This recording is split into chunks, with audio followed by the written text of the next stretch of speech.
Assalamualaikum warahmatullahi wabarakatuh. Pemirsa, berjumpa lagi bersama saya Fibi Srayo Anita dalam Jurnal Kotim. Informasi mengenai Kabupaten Kota Waringin Timur dan sekitarnya telah kami rangkum untuk Anda. Berikut informasi selengkapnya.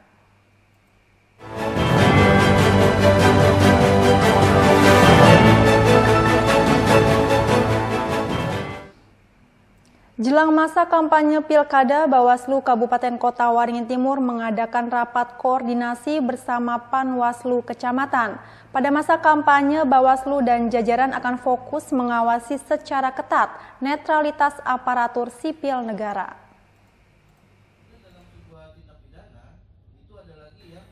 Rapat koordinasi Sentra Penegakan Hukum Terpadu oleh Bawaslu Kota Waringin Timur dilaksanakan pada Selasa kemarin. Kegiatan diikuti pengawas pemilu dari 17 kecamatan di daerah setempat. Kegiatan bertujuan melatih serta meningkatkan peran Panwaskam dalam mengawasi serta menangani temuan maupun laporan dugaan pelanggaran pilkada, terutama pada masa kampanye yang dimulai tanggal 25 September hingga 23 November. Komisioner Bawaslu Kota Waringin Timur, Dedi Irawan mengatakan, dalam masa kampanye pilkada pihaknya akan fokus mengawasi pelanggaran netralitas ASN termasuk kepala dan perangkat desa. Hal itu dilakukan bukan tanpa alasan, sebab terdapat satu pasangan calon petahana yang kembali berkontestasi dalam pemilihan Bupati dan Wakil Bupati Kota Waringin Timur. Untuk itu Bawaslu menilai perlu mengambil langkah pencegahan dan pengawasan secara ketat agar dugaan pelanggaran netralitas ASN tidak terjadi. Dalam rakor yang diisi materi dari Bawaslu, kepolisian serta kejaksaan negeri setempat juga membahas potensi dugaan pelanggaran pemilu lainnya. Pengawasan kita ya di lapangan, titik beratnya kita fokus di netralitas ASN, camat, kades, lurah, serta perangkat desanya kita awasi karena kita melihat potensi karena incumbent maju, otomatis perangkat desa, camat kita awasi semua, karena kita takutkan mereka terlibat di sana, karena kita juga tidak mau bahwa Bawaslu berperan tidak netral ya, kita semua netral, kita awasi. Termasuk salah satunya politik uang yang isunya kerap muncul menjelang akhir masa kampanye hingga hari pemungutan suara. Mashud Badarudin, Hayat TV.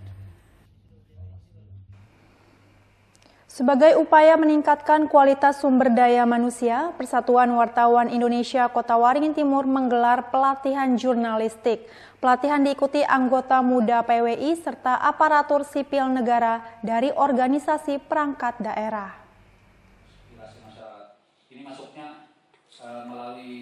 Pelatihan jurnalistik digelar dalam memperingati hari ulang tahun ke-32 PWI Kota Waringin Timur. Kegiatan dilaksanakan di aula lantai 2 kantor Bupati setempat pada Senin lalu. Pelatihan jurnalistik dinarasumberi oleh wartawan senior kantor Berita Antara Kalimantan Tengah, Nurjani Asheran. Kegiatan ini diikuti tidak kurang dari 80 peserta yang merupakan anggota muda dan calon anggota PWI Kota Waringin Timur, serta ASN dari sejumlah OPD di Kota Waringin Timur. Ketua PWI Kota Waringin Timur, Siti Paujiah mengatakan, pelatihan bertujuan meningkatkan kualitas SDM wartawan yang tergabung di PWI, terutama dalam hal penulisan berita.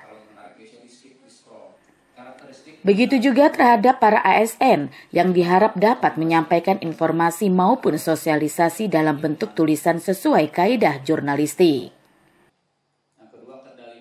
Kenapa kita menggelar kegiatan ini? Yang pertama, kita memang ingin meningkatkan kembali atau menyegarkan juga kemampuan menulis kawan-kawan di kalangan anggota PWI Kotim, khususnya anggota muda dan calon anggota. Kenapa kita mengikut sertakan mereka?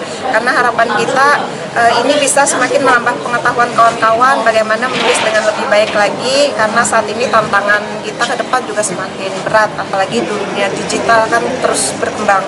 Kemudian kenapa juga kita mengikutkan kalangan OPD, karena kita juga berharap teman-teman di lingkungan pemerintahan juga memiliki kemampuan menulis, sehingga mereka juga bisa mengisi website mereka sendiri, dan kapan perlu mereka juga bisa membantu kerja kita di lapangan juga, karena tentunya tidak semua kegiatan bisa diikuti teman-teman wartawan. Jadi ketika ada kegiatan yang tidak bisa diikuti, dari OPD juga bisa memberikan rilisnya.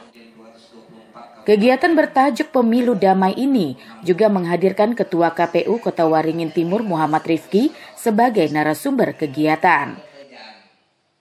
Muhammad Rifki yang pernah bekerja sebagai wartawan menyampaikan materi terkait pilkada.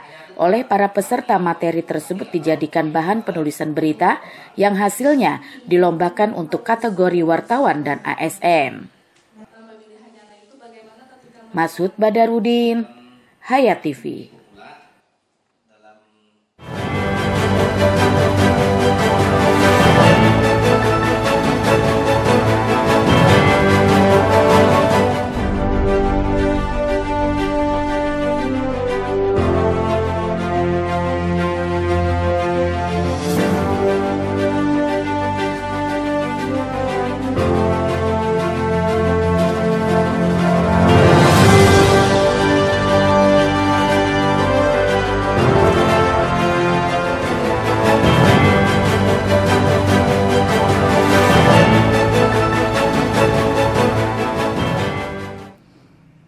Tahapan awal untuk mendidik anak itu justru dimulai dari sejak memilih pasangan hidup. Sebab sesuai nasihat para ulama, memilih istri atau suami sama halnya menyiapkan sosok pendidik bagi anak.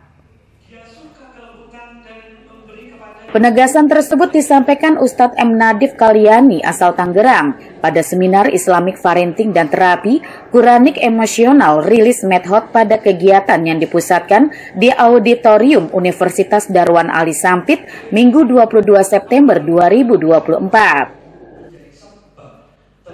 Ustadz Nadif mengatakan, dalam Islam sebenarnya banyak sekali nilai-nilai yang diajarkan tentang parenting atau pola asuh anak dari orang tua sesuai Al-Quran.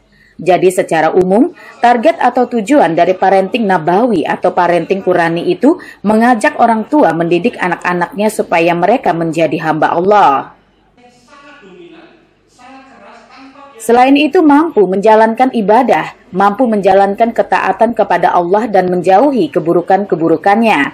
Intinya, orang yang menjalankan perintah Allah dalam konteks parenting itu, biasanya insya Allah mereka akan tumbuh menjadi generasi yang baik. Oleh karena itu, tahapan untuk mendidik anak itu justru dimulai dari sejak memilih pasangan. Nasihat para ulama adalah memilih istri atau suami, sama halnya menyiapkan sosok pendidik bagi anak. Sejak dari kapan? Ya, tahapan untuk mendidik anak itu justru dimulai dari sejak memilih pasangan. Ini nasihat para ulama dulu begitu. Memilih istri itu sama halnya dengan menyiapkan pendidik bagi anak. Jadi proses pendidikan anak itu dimulai dari memilih pasangan yang baik, suami yang baik, istri yang baik. Lalu ke tahapan kedua, menjaga masa kandungan. Selama ini orang tua menjaga masa kandungan itu hanya tentang tumbuh kembangnya masa kehamilan. Bukan hanya itu, waktu hamil jagalah ibadah, jagalah kondisi kejiwaan. Itu semua diajarkan oleh para ulama. Itu semua ternyata berpengaruh pada perkembangan, karena itu jadi fondasi, kayak jadi dasarnya gitu. Salah satu peserta sembari tak kuasa menahan haru mengaku sangat bersyukur mengikuti seminar Islamic Parenting ini, sebab banyak mendapat wawasan sesuai ajaran Islam dalam mendidik anak. Sebenarnya untuk mengikuti seminar parenting ini sudah lama, saya pengen secara langsung ketemu Ustadz, karena nasihat-nasihat beliau yang sangat menenangkan, yang